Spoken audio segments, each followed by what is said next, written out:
Bismillahirrahmanirrahim. Wa kharraja dan telah menceritakan Ibnu Majah bi isnadi dengan sanadnya Ibnu Majah.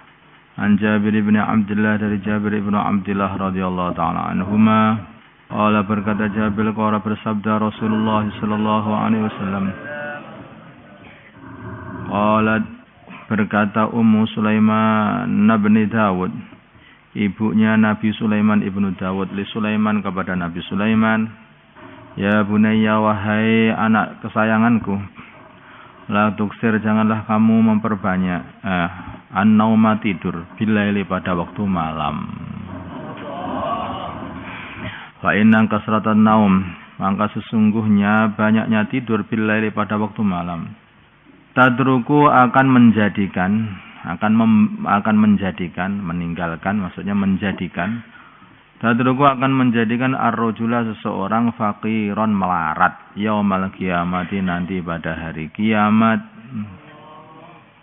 Ini pesannya ibunya Nabi Sulaiman kepada Nabi Sulaiman. Wahai anakku, janganlah kamu memperbanyak tidur pada waktu malam. Sesungguhnya banyaknya tidur waktu malam itu akan meninggalkan bekas kefakiran nanti pada hari kiamat. Orang itu kalau malam itu tidur tanpa bangun, maksudnya itu amblas saja mulai jam 9 sampai jam 8. Itu seperti itu menunjukkan orang itu orang yang tidak punya himmah, nggak punya cita-cita orang seperti itu. Sebaliknya kalau orang itu punya cita-cita, maka dia itu tidur itu nggak bisa pulas. Makanya tidur akan bangun, kemudian berdoa lagi kepada Allah, sholat, berdoa lagi kepada Allah, tidur, bangun lagi, berdoa lagi kepada Allah. Nabiullah Daud alaihi salatu wassalam ini dikatakan oleh baginda Nabi sebagai a'badun nas, manusia yang paling sregep ibadah. Nabi Daud ini, beliau ini telah menjadikan separuh hidupnya itu untuk beribadah khusus. Maka beliau berbuat tertib, sehari puasa, sehari tidak puasa, sehari puasa, sehari tidak puasa seumur hidup. Kemudian beliau juga punya tertib, yaitu kalau habis istirahat, bangun, langsung ibadah, kemudian tidur lagi, ibadah lagi, tidur lagi, ibadah lagi, terus tidak ada henti-hentinya. Nah seperti itu.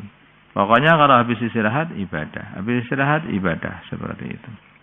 Kelihatannya ini baik kalau kita amalkan.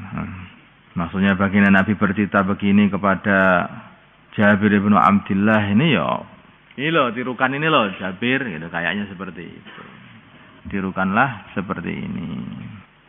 Wa an Mu'adz bin Jabal dari Mu'adz bin Jabal radhiyallahu taala anhu.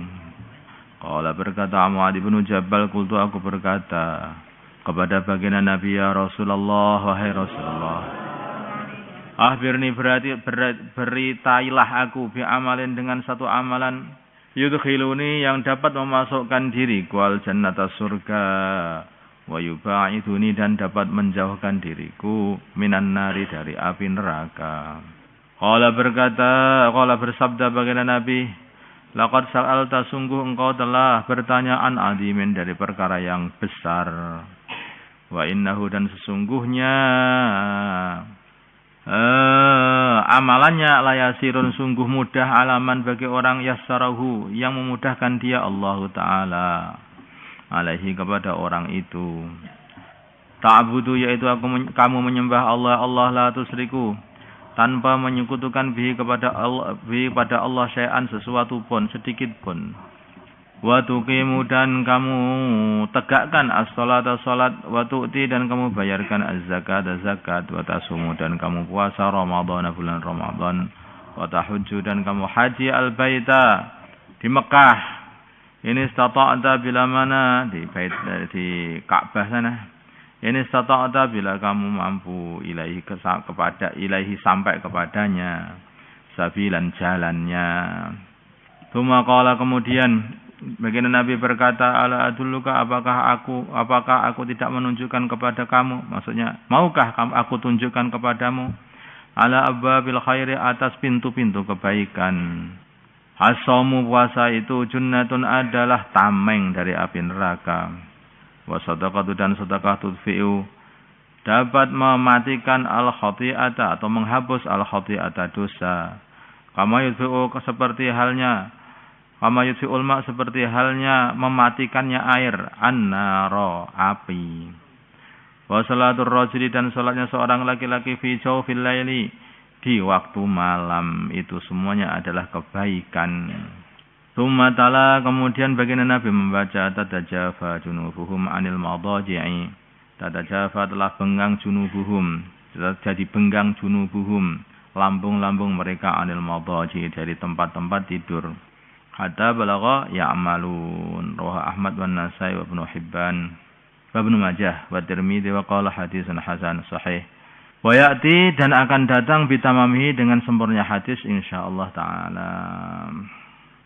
Ini baginda Nabi memberi irsyad kepada Mu'adz bin Jabal ketika beliau bertanya mengenai amalan yang dapat memasukkan surga dan menjauhkan api neraka. Kemudian baginda Nabi memberi nasihat.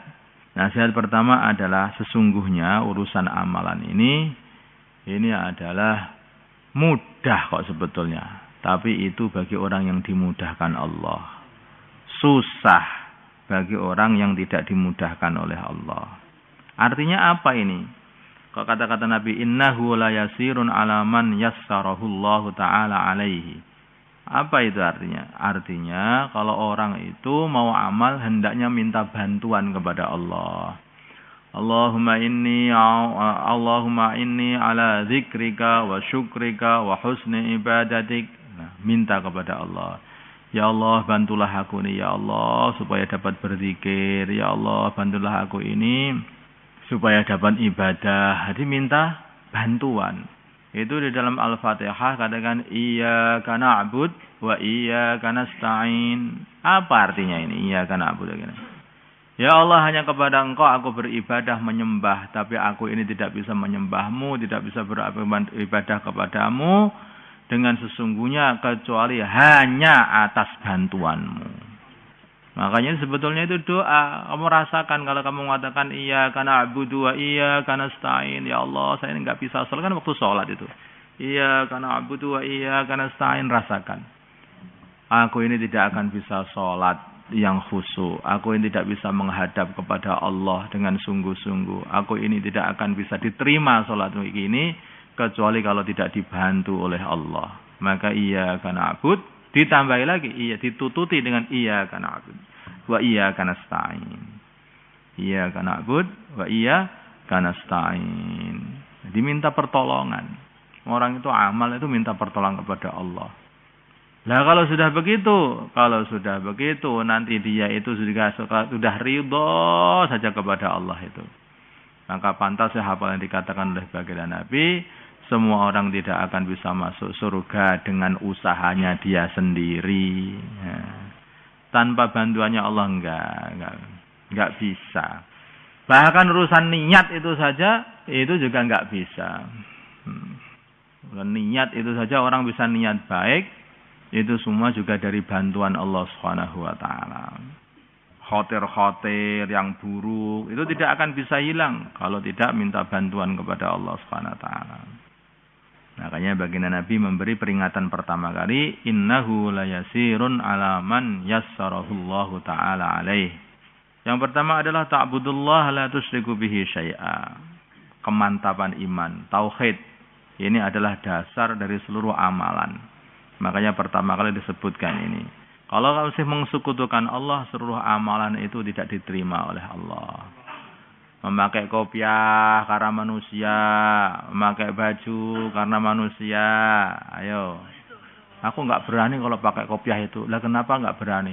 Isin aku diingeti koncoku. Nah, itu apa karena Allah itu. Jadi selama ini kamu ini pakai kopiah bukan mengikuti baginda Nabi, bukan atas ikut sunnah, tetapi karena pengen mejeng, ya, ajal. Gimana itu? Ayo rasakno dhewe saiki. Nah. Coba dirasakan seperti itu. Apa sudah benar aku ini? Beli baju mahal-mahal sampai dikredit juga. Nah. Untuk apa itu? Untuk apa seperti itu? Untuk berpenampilan di depan manusia. Mintalah pahala kepada manusia. Makanya amalan-amalan yang disekutu itu mengandung syirik. Itu tidak diterima oleh Allah. Coba.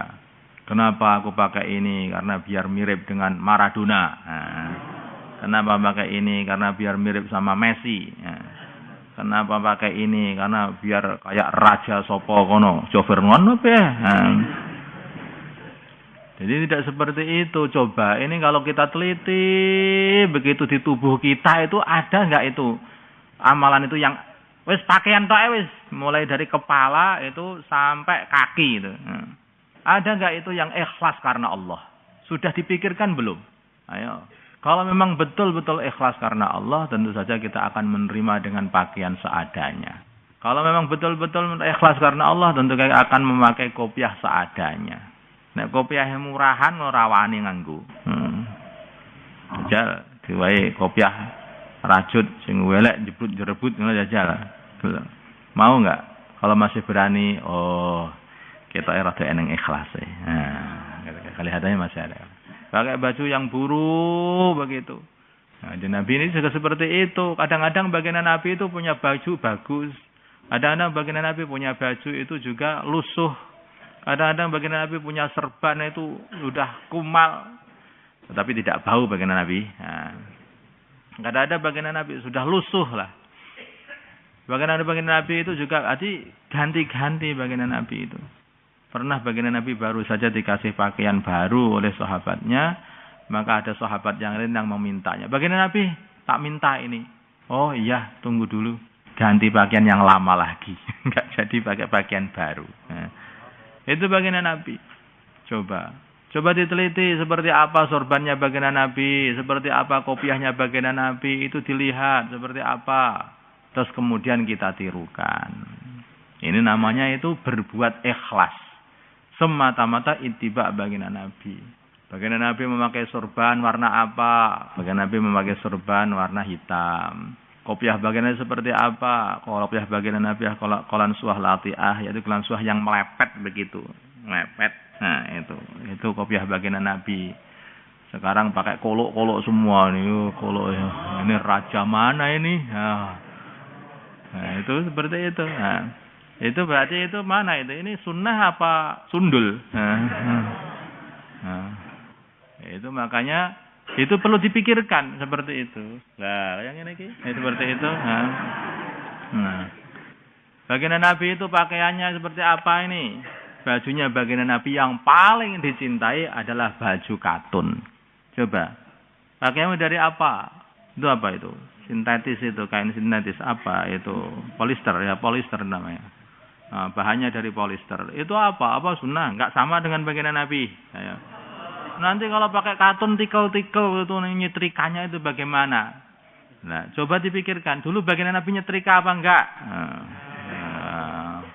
Sekarang kalau sudah begitu, kalau dipandang oleh para malaikat, orang yang memakai pakaian sunnah itu seperti pakaian yang begitu indah gemerlapan. Itu pandangan para malaikat.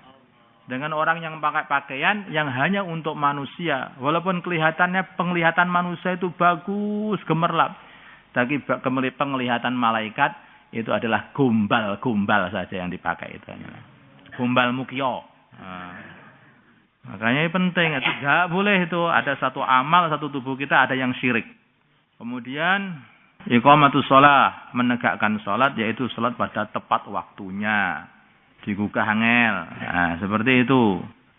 Kemudian membayarkan zakat, kemudian puasa Ramadan dan haji.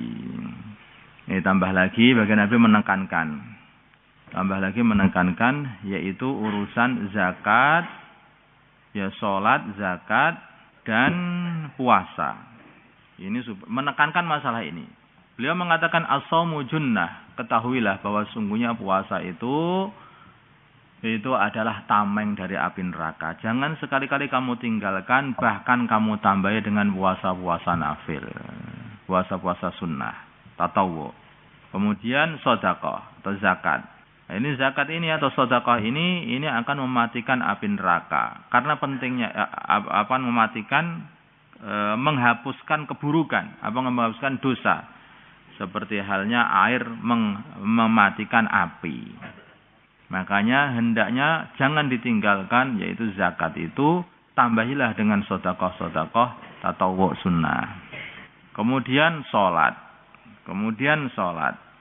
Ini jangan sekali-kali kamu tinggalkan. Karena sholat ini adalah kemuliaannya manusia di sholat itu. Apalagi sholat malam tadi yang sudah disebutkan tadi. Maka perlu ditambahi lagi dengan sholat-sholat malam, sholat-sholat sunnah. Apa pahalanya? Fala ta'lamu nafsun ma ukhfiya lahum min qurrati a'yun. Itu pahalanya seperti itu. Bidadari. Saja. Kok menengahi gak paham maksud qurratu a'yun ini bidadari, pahalanya itu. Allahumma shalli ala sayyidina Muhammad wa ala ali sayyidina Muhammad wa sallallahu wa sallam wa barakta wa tarhamna ala sayyidina Ibrahim wa ala ali sayyidina Ibrahim fil alamin innaka Hamidum Majid. Allahumma ighfir li hadhihi al-ummah ma taqaddamat min dhanbiha wa ma ta'akhkharat wa ma asarrat wa ma a'lanat. Allahumma ighfir bi qulubihim ala ta'atika wa khadhim wara'ihim bi rahmatik. Allahumma arham ummat sayyidina Muhammad. Allahumma ighfir li ummati sayyidina Muhammad. Allahumma aslih ummat sayyidina Muhammad alif baina qulubi ummati sayyidina Muhammad. Allahumma ansur ummat sayyidina Muhammad. Allahumma asmin sultanan nasira.